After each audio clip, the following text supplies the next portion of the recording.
either substance or behaviour, and my addictive substance, alcohol, my behaviour, just the same in many respects.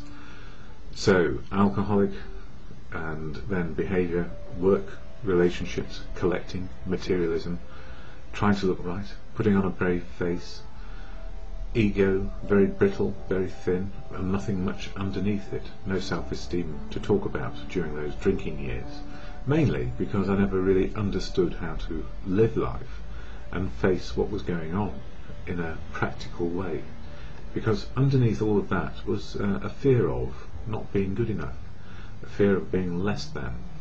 And I recall very distinctly, I worked for a boss who was not a very ideal boss, and he was always concerned about how things would show up to other people, and it drove me into a place of absolute despair, because if we're always wondering how it will show up to other people, we undermine our confidence before we even start, rather than say to ourselves, I need to be confident about what I'm doing because it's the right thing to do. And how do I know that? Simply by checking it out with other people these days, rather than relying on what I thought was me against the world. And that's where drink took me. So drink did start off convivial, work started off convivial, and for a lot of years it was very good, and I worked extremely hard, but it was always about perfection. And when we're striving for perfection, we not only set a very high standard for ourselves, but we also set a high standard for those around us, and completely unachievable or not achievable. So these days it's about progress and not perfection. But this thing of how it will show up to other people and the obsession of trying to do it on our own is the real problem when we're trying to get out of any sort of substance addiction or behavioural addiction. We go to the place of obsession, where self-will is where we feel we ought to be. We ought to be able to sort ourselves out, and it becomes self-obsession. And when it's a difference between understanding life in a balance and obsession to be right and to be good enough, then we find ourselves in difficult circumstances. And often in early life, when we're forming relationships with people, and especially if we're trying to form a relationship with a partner, and she is not as interested, or she might be as interested, but we come across as completely obsessed by trying to be perfect and do everything we can to make them like us. We're overwhelming, and we try control, and it's control which kills love more than anything. So if we do love somebody and we find ourselves heading towards obsession, well, we're heading for disaster, most likely. And that's the same with anything to do with life. If we have balance, we're probably okay. Take it or leave it. And I don't mean that in a nasty sense or an unpleasant sense, but when either we're in and we're part of, or we're not in and we're not wanted. So sometimes it's a good idea to know when it's time to pack your bags and go. And that applies to work, relationships, people, places, things, where we hang on for too long trying to do the same old thing. And that's what drink did for me. It put me in the place of obsession and wanting to get back to a life I used to have. So I was determined to do it on my own. And this month, in the Fellowship of AA and also the literature, the daily reflections, it's all about step 2 for me, which is came to believe a higher power could restore me to sanity. And what we understand by higher power is what we come to understand. It's a personal understanding, whether it be God or a fellowship or a doctor or whatever it happens to be, some source which is a higher power than us, where we can get wisdom about how to keep sober, is absolutely essential, because we're opening ourselves up to changing our own attitude and behaviour and getting away from the obsession of trying to do it ourselves. And the trouble is, with any form of addiction, it is self-harm. And once we're in that place of self-harm, sorting it out on our own, we keep on going back to the same old thing, hoping it would change, or we keep on going back to the same old thing because it offers oblivion and offers some sort of sanctuary from real life. And the gift of living is to be able to live life for real. So it's difficult. It's difficult to be a human being. So these days I do have a higher power in my life, and I choose to call it God. And my understanding of God is very simple. But it's not a definition, because there are 6.5 billion people on the planet, and everybody has an understanding of what is God. Either there is one, there isn't one, but we all know we're not one, hopefully. Or our ego is going out of control, into obsession. So for me, God is truth, God is love. God works through people. So love, working with and through people. So if I'm able to listen and not in the obsession, and break out of the insanity, and just start to be restored one day at a time. And restoration is a daily business. It doesn't just stop right and restored. It's an ongoing process, as is life, as is spiritual living. It's in the day, in the moment. It never stays the same. And we're never bigger or smaller in our spiritual outlook than anybody else. It's just different, because everything is spiritual in reality. So there we go, just how I am today. And you know, you need your own understanding of these things, and we come to understand what is right for us to understand, our own wisdom as we go. And it's not for me or anyone to ever suggest what is another person's belief or faith or living outlook. We just come to learn what is good for us. So all that, and the fellowship of AA, well, fellowship of AA, I lean on fellowship, make sure I keep sober one day at a time, and then life seems to work. Whatever is possible is possible. So what is AA? Here is the statement of intent, and then just briefly a reading from the daily reflections, which is all about this step 2, being restored to sanity and having a higher power in our lives. So Alcoholics Anonymous. Alcoholics Anonymous is a fellowship of men and women who share their experience, strength and hope with each other, that they may solve their common problem and help others to recover from alcoholism. The only requirement for membership is the desire to stop drinking. There are no dues or fees for AA membership. We are self-supporting through our own contributions. AA is not allied with any sect, denomination, politics, organisation or institution. In other words, it's on its own. It does not wish to engage in any controversy. Is not interested in anything else but sobriety. Neither endorses nor opposes any causes. Our primary purpose is to stay sober and help other alcoholics to achieve sobriety.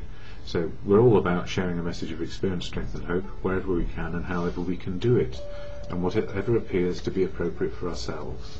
And long may it be so, because that's not a requirement of fellowship.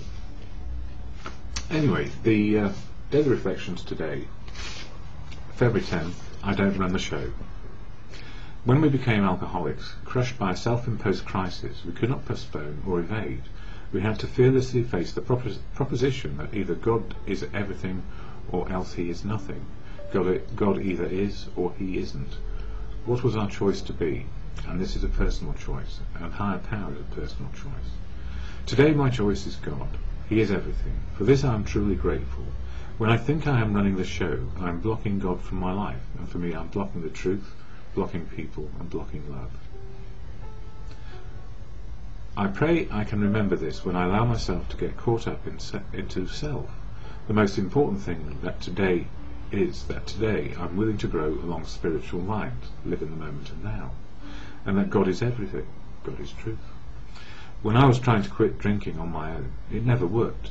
With God and AA, it is working. This seems to be a simple thought for a complicated alcoholic. And my goodness, was I a complicated one. But whether it's AA or something else, as long as you have a higher power where you're getting wisdom from to change attitude and behaviour, you're in with a chance. So the Serenity Prayer, as I say at the end of these videos, to God or good conscience or whatever it is that you understand. God, grant me the serenity to accept the things I cannot change, courage to change the things I can, and the wisdom to know the difference is just for today.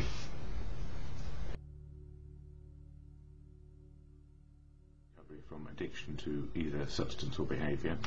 Substance for me, alcohol pretty much all the way. Behaviour, well, I got over behaviour when I stopped drinking, and if we're not stuck in one addiction we can get stuck in another. We have to be careful what's happening to us. So never perfect either. Striving for perfection was one of my things, I suspect. In fact, I know that I did, because people wanted me to be perfect. Or did they? I don't know. All I know today is I can just make one day work, this one. And what helps me most is the fellowship of AA, Alcoholics Anonymous.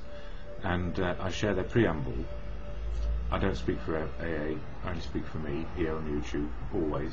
But I need to let myself know what AA does for me, and part of that is doing these videos. So, AA, the preamble shared at every meeting, goes like this. Alcoholics Anonymous is a fellowship of men and women who share their experience, strength and hope with each other, that they may solve their common problem and help others to recover from alcoholism. The only requirement for membership is a desire to stop drinking. There are no dues or fees for AA membership. We are self-supporting through our own contributions. AA is not allied with any sect, denomination, politics, organisation or institution, does not wish to engage in any controversy, neither endorses nor opposes any causes, and certainly has nothing to do with these videos. Our primary purpose is to stay sober and help other alcoholics to achieve sobriety. So part of what I do here is sharing my message of experience, strength and hope, and how my life is going along, and being a part of fellowship and getting on with life. And I have other things to consider besides just recovery. I have type 1 diabetes, which means I inject insulin as many times a day as needed to keep my blood sugar balances where they need to be, around about 6. And I had I suppose, what is called a hypo, or hypoglycemic reaction last night, where my blood sugars went so low that it became dangerous, and then I must eat sugar fairly quickly, or I go unconscious. And that would be a bit of a pity, really, because there's no one here to help me. I need to keep alert to what is going on. So I test my blood sugar levels, and last night I was fortunate enough to remind myself I'm trying to get my blood sugars under control, and I'm changing my medications. So the upshot is I have to be very, very careful. And last night I stayed up till gone past 2 o'clock in the morning, just simply to make sure my sugar levels were level, and I wasn't in danger of going into a low or hypo in my sleep. Otherwise I might not wake up. It's quite simple. And part of long-term illness maybe is other conditions occur, or just because we get older, other conditions occur. And having got into recovery, diabetes came along a couple of years later, and also the proper diagnosis of clinical depression. So with all the change in medication, my depression is up and down like a yo-yo. It's gone into hyperdrive, highs and lows of feelings, probably exacerbated or made even more difficult by the end of a relationship. So I need to be very, very alert to what is going on in me, and accept, above all, accept what is going on.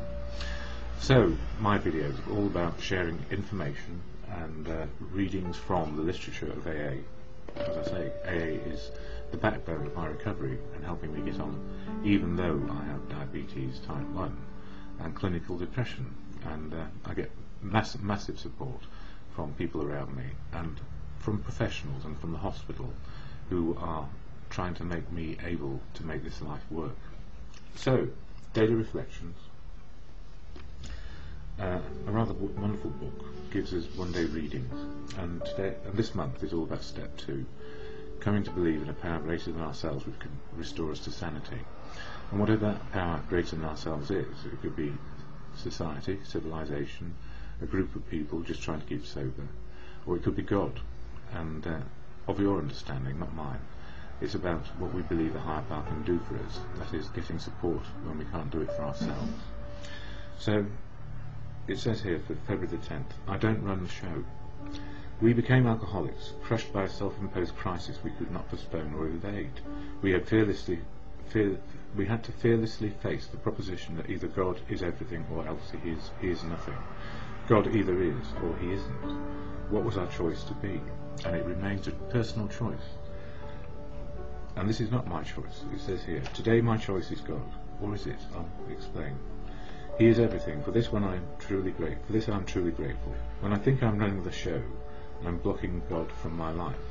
I pray I can remember this when I allow myself to get caught up into self. The most important thing is that today I am willing to grow along spiritual lines, and that God is everything. When I was trying to quit drinking on my own, it never worked. With God and AA, it is working. This seems to be a simple thought for a complicated alcoholic. And certainly my thinking can be elaborate, which brings me back to me thinking I run the show. And I don't. I get the support and help from people in fellowship. And without it, I don't know that I would ever have lasted long enough to get diabetes, or lasted long enough to understand that I do have clinical depression, and these things are real. So what's my understanding of God? Same as Gandhi, I guess, but his understanding will be different to mine too. God is truth, God is love, God works through people. So I have to do what I can for myself, and then ask for support, or let go and let people into my life to help me. And I have friends, and without them I don't know what I would have done. And the rooms of AA keep me on a path of sanity, just simply one day at a time. Just checking my clock.